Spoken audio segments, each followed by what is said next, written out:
Hello, this is Aero. Together with the tips na wala naman talagang kwenta. At sa video na ito, ibibigay sa yung mga tips para maging kayo na ng crush mo. Hindi ka na puro sana all na lang. Number 1. Ayusin mo muna yung sarili mo. Hindi ito about sa pagiging gwapo lang pre, or sa pagiging maganda lang. Pero kung ikaw mismo hindi mo kayang alagaan yung sarili mo, bakit kanya pipiliin? Dapat malinis ka, maayos ka manimit, may confidence ka kahit simple lang.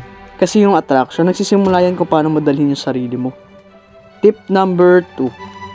Magparamdam ka pero may limit lang. Hindi naman pwedeng bigla-bigla ka na lang mawawala. Pero hindi rin naman pwede na araw-araw ka na lang nagchat-chat. Balance lang. Magparamdam ka pero wag kang magiging predictable. Kasi minsan, mas hinahanap-hanap ka niya kapag hindi ka lagi nandyan. Tip number 3. Kilalanin mo siya. Hindi lang puro impress.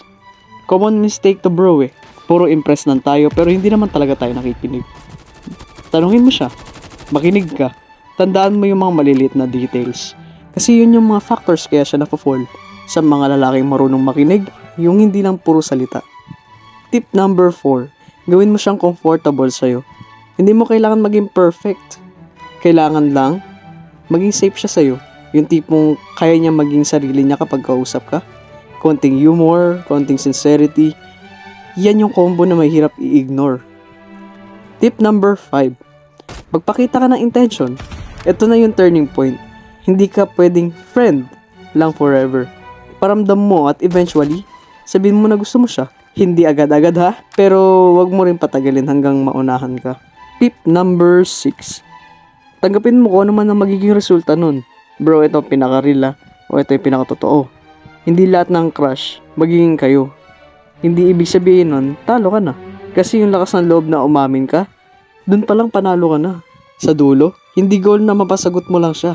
Ang goal, maging lalaki ka na hindi natatakot magmahal at hindi natatakot mag-risk.